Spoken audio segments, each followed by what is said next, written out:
everything we've ever wanted is right below our nose. Mm-hmm. We just have to become worthy of it and decide it's for us. If we say that it's my responsibility, that this is my creation, this is when we start to take ownership and we access the power to be able to actually transcend whatever's running in our life. When me and Rosario work with our clients and we're doing deep intestinal detox, people's shadows come up because you get uncomfortable, which often in relationships, we get uncomfortable, we're triggered by things, so it comes up. But also in the detox, it's a relationship with your physical body. You're processing and things are coming up, and it can get really intense and it can get really uncomfortable. Absolutely. And so when we remove these things like you're doing in your detoxes, which I love, what we're doing is we're exposing ourselves more fully.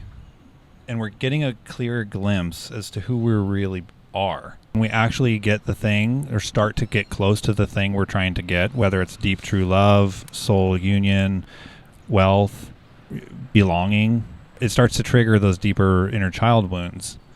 And we start to get a little uncomfortable with ourselves in that experience. And that's what's triggering that deeper root that's still living within us and recreating the past, either consciously or unconsciously, to keep us feeling safe and in control. But really, that's just our identity that's trying to hold on to what we know is our coping mechanism. But at a deeper level, our spirit knows that that's not our heart. That's not us living in true creation with unlimited realms of possibility. Unlimited realms of possibility. It sounds pretty cool. Yeah. We're living in attachment where we're finding comfort in something outside of ourselves. And when we're living from that place of finding comfort in something outside of ourselves, we become dependent on it.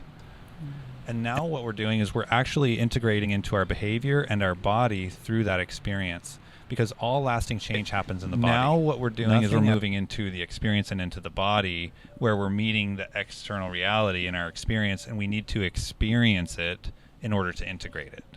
Welcome to the We Are Healing in Paradise podcast, where we are cultivating the new earth by reconnecting with our true nature and healing the planet from inside each of us. Welcome back to the We Are Healing in Paradise podcast. My name is Kate. My name is Rosario. And we are with another inspiring friend today, Shawn, who's a relationship coach and a coach for men.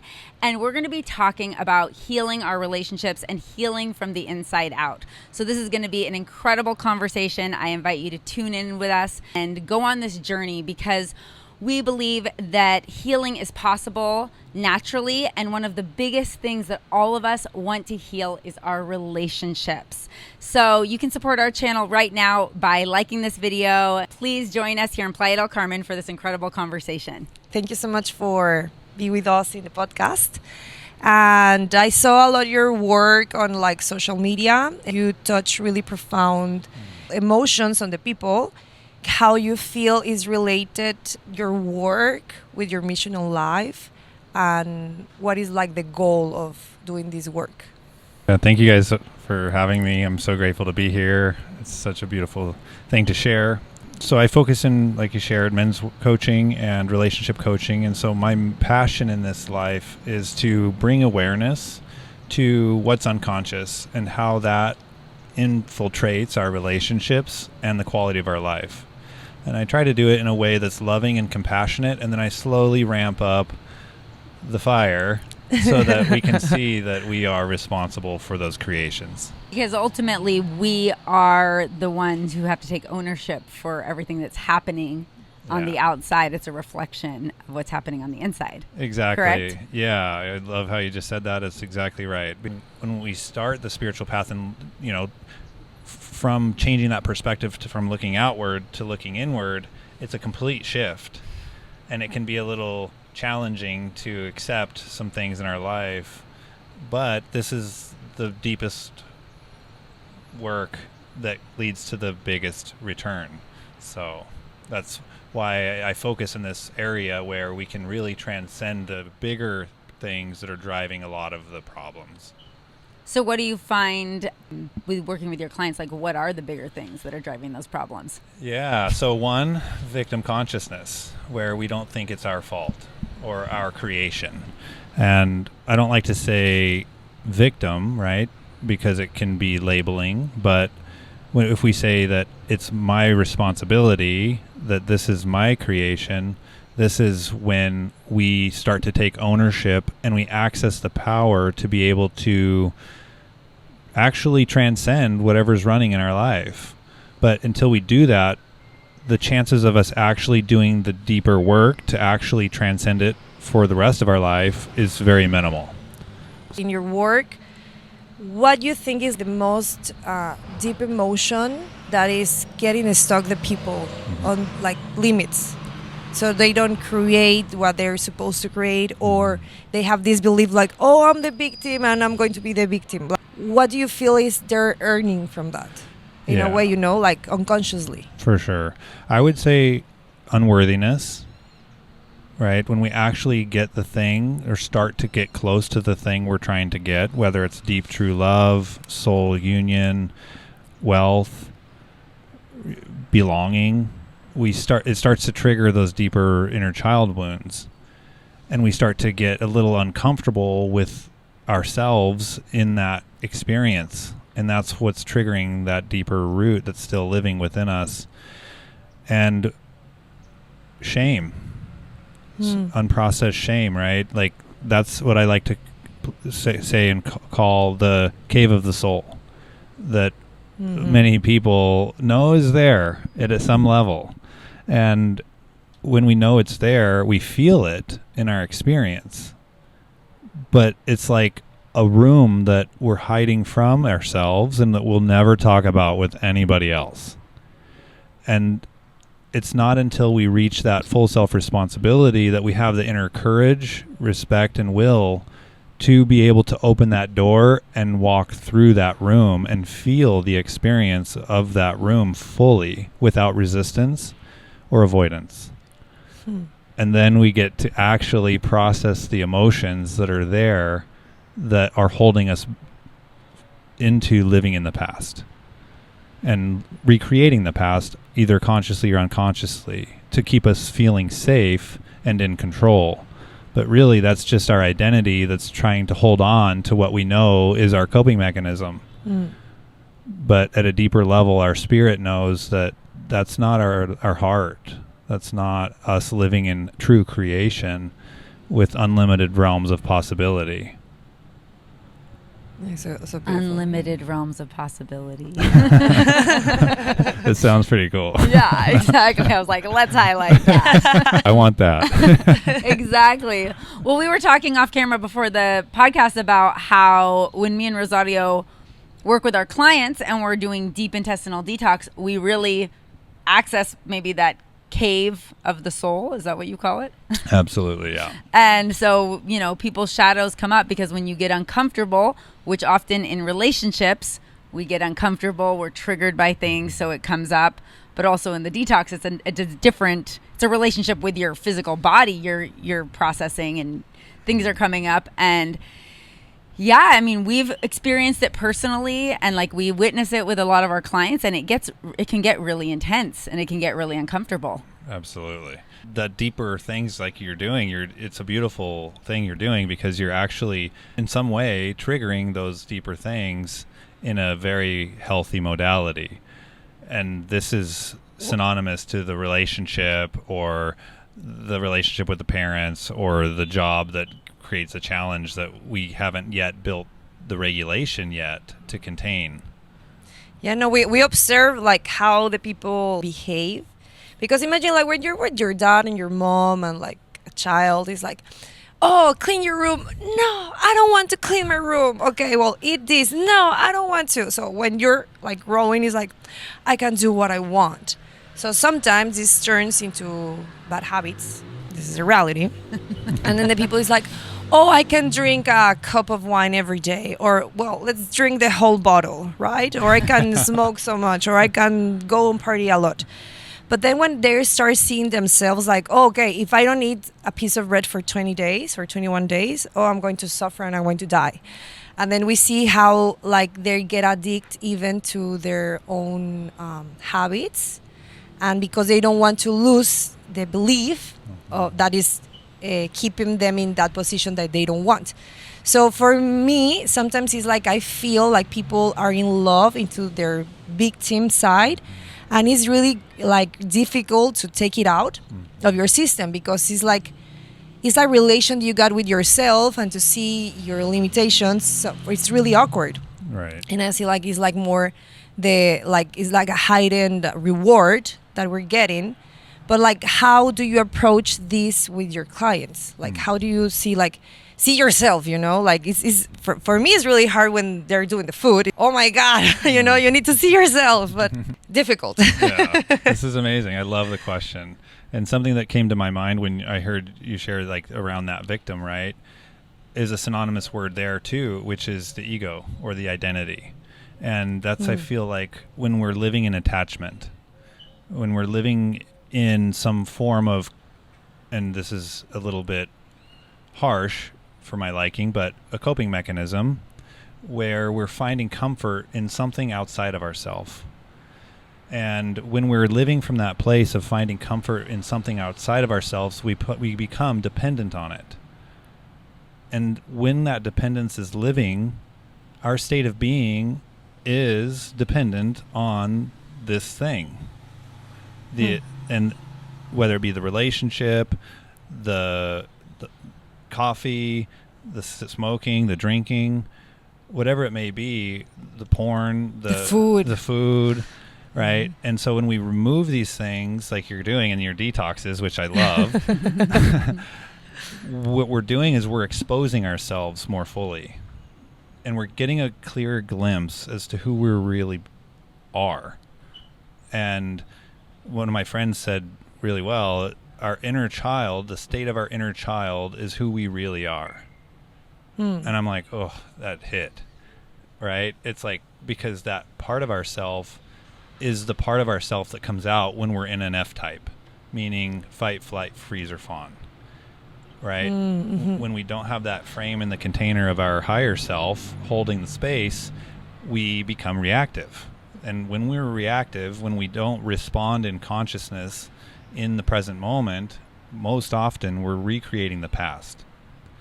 And so, to answer your question, what I do is I build rapport, deep rapport, and then deep trust.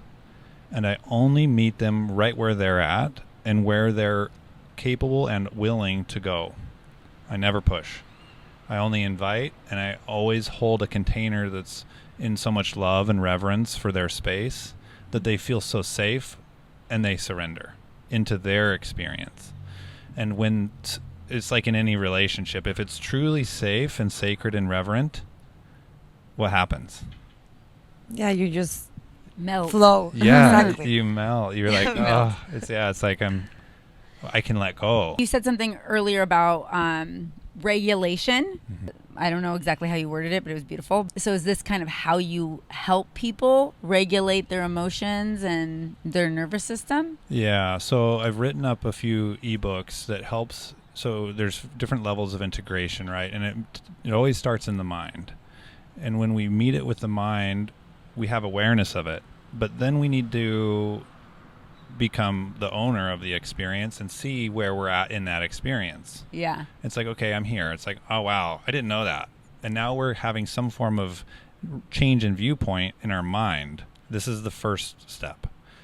But we need to have safety within ourselves to see that, okay, I'm not as perfect as I thought I was.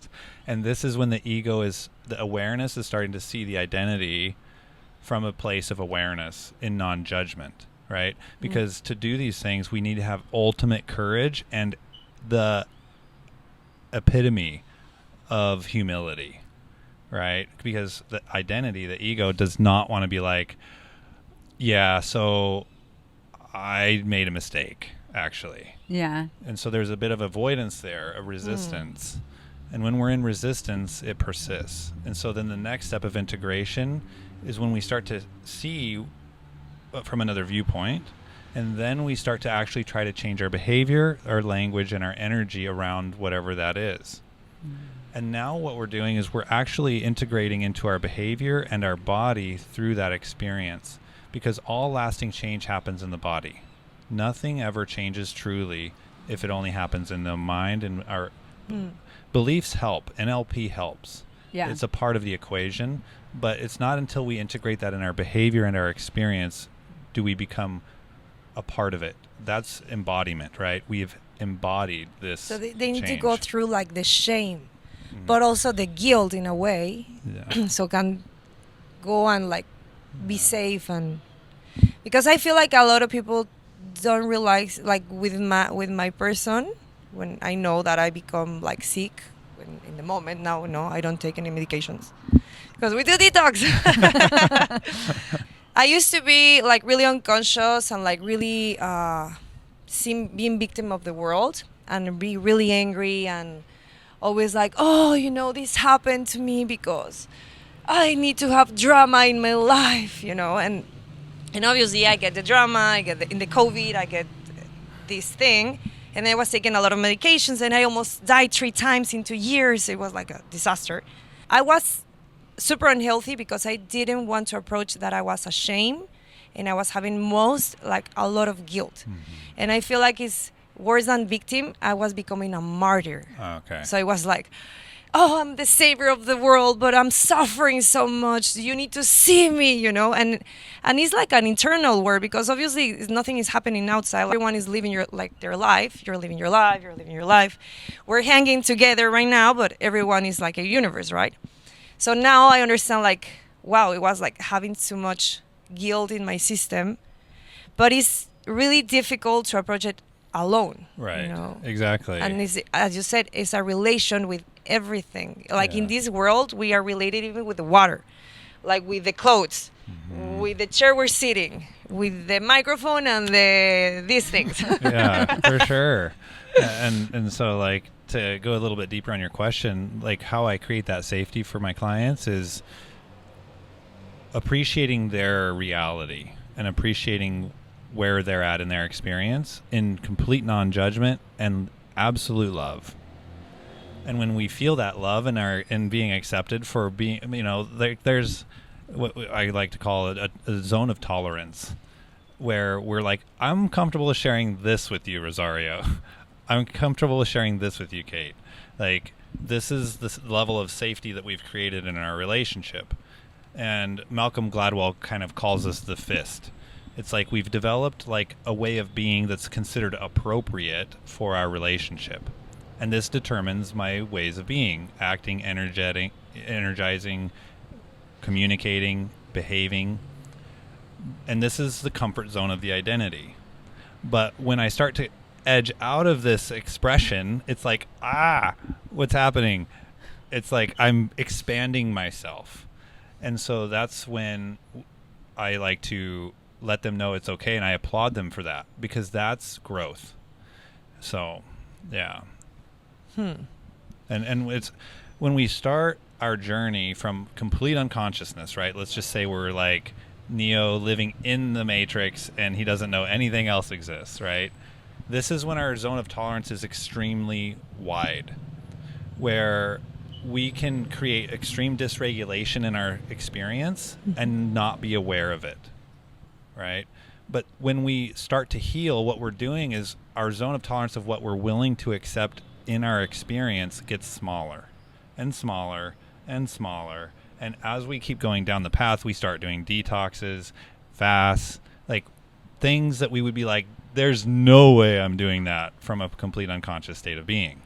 Yeah. At the end, we're like doing a 40-day fast in nature naked. And we're like, This is when our zone of tolerance has almost reached the point of connection. Yeah. And we become more of the present moment in our awareness, and we have harmonized our nervous system in such a way that we can contain more because we've become greater than our external environment. But as you're saying, as we're going down the path on our level of tolerance, is that like we're creating stronger boundaries because we're more connected with what we truly need to thrive? Yeah.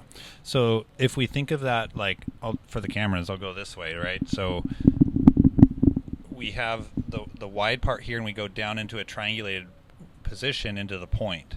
And so at the wide part, we have we tend to have lower self-esteem and lower self-acceptance and lower self-worth. No or less boundaries, no awareness of limits, preferences, and boundaries, and definitely most often no integration at an experiential level of those things. Mm-hmm. As we become more aware of who we really are and that we are worthy of everything as we want it, and we become responsible for our experience and what we're doing and what we want, we become worthy of it. But that entrance into that point of the present moment, that is integration work, and that's what takes the time. And so to answer your question, we're becoming aware of what's actually ideal for us to be able to create our reality from a safe place within our experience, where we are now kind, we are now accepting of others and ourselves, and we're actually developing and or developed the skills to be able to create that reality at a harmonized experiential level. However, along that path comes the ups and downs of life, of which we haven't yet harmonized within ourselves and become greater of yet, to be able to contain that dysregulation. And so therefore we're continually riding that like roller coaster washing machine. Right. And it's not until we truly transcend that external reality that we actually become more stable in our internal spiritual experience, in my perspective. Yeah, that makes sense. Yeah. But all of that's a lot of words. And so we're kind of playing in the mind right now. Yeah. So as the listener, right, listening, you can hear that and become aware of that in your mind and be like, yeah, that makes sense. It's clicking. But take that and go live it. Right? Now what we're doing is we're moving into the experience and into the body, where we're meeting the external reality in our experience, and we need to experience it in order to integrate it and feel it fully. And so I help my clients with that, and this is exactly, it sounds like what you guys are doing with your cleanses. It's like being aware is only the less than the 10%. Yeah. Or even the 5%. Or even the 1%, you know, like, because it's like the habit of doing the things. And even thinking is a habit. Like, what is the first thing that you think in the morning? Like, negative or positive, right? Yeah. So it's like really, it's really there, but so subtle is the word that I want to say. Yeah. It's very subtle, yeah. And there's a practice of being able to be uncomfortable or be out of, because it sounds like what you're inviting your clients to do is to get a little bit out of their comfort zone and then be able to sit with that, not run away, not panic, not go back to what they used to do. Like, okay, this is uncomfortable, this is different, but I'm just going to feel it and breathe through it and learn to not freak out. Basically. Is that what's happening? Absolutely. So, you know, for a little bit about my story, right? So I was married for 10 years. I wanted to have a lifelong relationship. I told myself, I was raised Christian, I am a Christian. I told myself I'll never get a divorce. And then we came down to Mexico for a 1-month live abroad idea, and we went freediving, and 80 feet under the water I had this epiphany that said, you need to go live alone. There's something seriously wrong in your life. And I was like, and my wife at the time was at the surface, and I knew exactly what it was. And I was just like, whoa. And I let her know I need to go live alone. I followed that insight. I didn't gaslight it or not listen to it. And that's the first step, following our intuition. And so I lived alone, and I realized that I was responsible for all of this creation, but I knew that I couldn't heal it within that container of that relationship because she wasn't willing to look at herself authentically. And so if both people aren't on the growth path and taking responsibility for themselves, their behavior, and their language, eventually the relationship will unfortunately most likely fail. Yeah. I've experienced that. Yeah. It's heartbreaking. Yeah, and that's the worst, when you're fully in love with them and you're so committed, but you know that they aren't showing up for themselves. That's the hardest relationship to leave. Yeah, it's so painful. Yeah, and just for the listeners, what I'd like to say there is, if there's abuse, if there's really disharmony, if there isn't lack of future life alignment and design, if those things are present, then it's healthy to decide to leave the container. because we need to continue growing and finding the equilibrium and center within ourselves so that we can assert ourselves in everything that we shared about around that path to the point of the present moment. Yeah. But if you so the question there is, how much time do I have to wait for them to show up for themselves, and do I truly believe that they'll take that responsibility and find the right tools to transcend the pattern of their identity? Because seeing our identity and our shadow is the hardest things to do as spirits. Yeah. And so these are like the doorways to the cave of our soul. To feeling the shame, blame, contempt that we've held on ourselves in the past. But the cool thing is when we decide, it's like right there. And what I like to share with my clients and with my followers is everything we've ever wanted is right below our nose. Mm-hmm. We just have to become worthy of it and decide it's for us. Mm-hmm. And the moment of decision, and when it's at an embodied level, it's in behavior. It's a choice. It's a decision. And it's locked in. And when we make that decision, whatever it may be, the universe gives it to us. So, like, right after I decided to leave that relationship because I didn't feel comfortable, she shared that she's not willing to work on this part of herself because this is who she is. I align with full self-acceptance, and I love to accept our partner in humility and compassion. However, there are some patterns that can't be transcended without being able to transcend the identity or the shadow or the generational trauma and the internalizing of our parent. Let's say our mom was a narcissist. It's like the addiction. Yeah. Right? It's the repetition compulsion is the technical name for it, where we're literally addicted to recreating our past experience in our relationships. Wow. It gives me my whole body's covered in goosebumps. Yeah, it's called repetition compulsion. And for me, reading this literature around repetition compulsion was like, oh my God, I can have compassion for myself because I've literally been recreating the relationship with my father and my intimate partner because that's the person I've wanted love from most. Wow. Yeah. Yeah, that's true. Yeah, it's amazing how you recreate relationships that you need to heal. And then if you're on this path of wanting to explore why am I so uncomfortable or why is this triggering me or whatever, it really can open up an opportunity for you to heal that original relationship. I mean, inside of yourself, whether you heal it with that person or not, but just come to some sort of completion with it. And it's so uncomfortable, but then wow, it's like if you're playing a video game, I don't even play video games, but like you made it to the next level. You know, you're like, whoa, this is totally different. But if I hadn't had this relationship that maybe failed but brought up all these shadows and made me feel so uncomfortable, I wouldn't have realized, oh my God, that's actually connected to a parent or someone else from the past. Yeah, all the habits that I have no? unhealed trauma from. Like, yeah, it's very intense and it's very crazy. And there's not a lot of people that are brave enough or courageous enough, as how you put it, to be able to do that deeper work in relationships specifically. I feel. Yeah, and especially if the other partner is saying you in this codependent pattern, it's your responsibility, right? That's not mutual respect.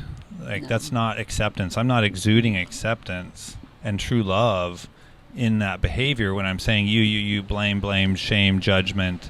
This is what I call the shame-based framework. And this is what most of us were raised in. Like, be a good girl, be a good boy. Like, why would you do that? Like, this is all gaslighting, shaming expressions. Like, do as you're told. Yeah. And you have like the reward or you're going to have your punishment. Yeah. And then we behave like that in our relationships. Yeah. When we have because other thing that I observe, like if it's a new person, oh, we're going to give you flowers. I'm like, do you need water? Do you need these? You need whatever you need. We are here. I want you to see me like I'm amazing, right?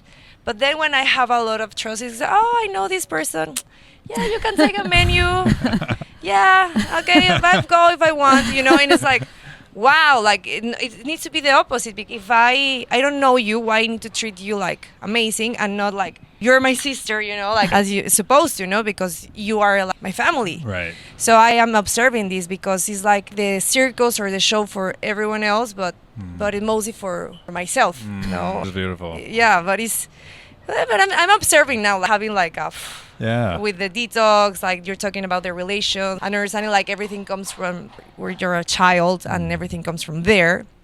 And when you grow up, you bring the dad or your mom or right. Yeah, having an expansion of consciousness. Sorry, I'm like, wow. No, this is great. So like something that I applaud you for is here on your podcast, you were just exuded so much beauty and vulnerability. Like this was a glimpse of you looking at yourself from awareness, saying like, oh, look, I treat people differently after time. Like I'm looking at that on myself. Like this is true vulnerability. Yeah. And our ability to do what you just did is the gas pedal for growth. Yes. Yeah. So high five to you. That's amazing. Yeah, I feel like just having this conversation has been healing on some level. Me too. Like my nervous system is loving it. It's just like everything is love. So we could sit here in the canopy drinking our suarito, talking about this forever. We're not going to. We're going to wrap up the podcast now, but we'd love for you to share with our listeners where they can find your ebook, where they can find you. Obviously, we're inviting you to come here to Playa del Carmen so you can meet all of us and heal with us as well. That'd be amazing. Yeah, please come to Playa, hang out. One last thing I want to share is just how I don't know everything, and I am the product of what I share. And so like things I'm facing, just so the listeners know that it's important for us to be able to do this vulnerability act where, like for me, I'm facing my shadow. I'm facing parts of myself that are hard to see, and it's important for me to be able to do that, and that's what helps everybody around me see that this is a powerful thing, right? So we all have our journey, we all have our walls, we all have our things to step over to get to that place. So people can find me at Instagram at Shawn on Relationship. It's SHAWN, or Facebook, TikTok is Shawn on Relationship as well, or pathtoclarity.com. Okay, and we're going to link everything below in the show notes or in the description box so you can follow Shawn, you can find out what he's doing, and of course, come here to Playa del Carmen, hang out with us, do workshops with us in person. It's always more meaningful and powerful when you can connect with people in person. I love it. Yeah. So it's so funny. Last night we were doing acro yoga together, and we didn't even know we were on this podcast together yet. Because Rosario planned it. She's like, we're doing a podcast with Shawn, and I knew his name was Shawn, but I didn't know it was the same Shawn. Yesterday, 12 hours, after, and we're here in the podcast. Yeah. So please come to Playa. Like the community is incredible.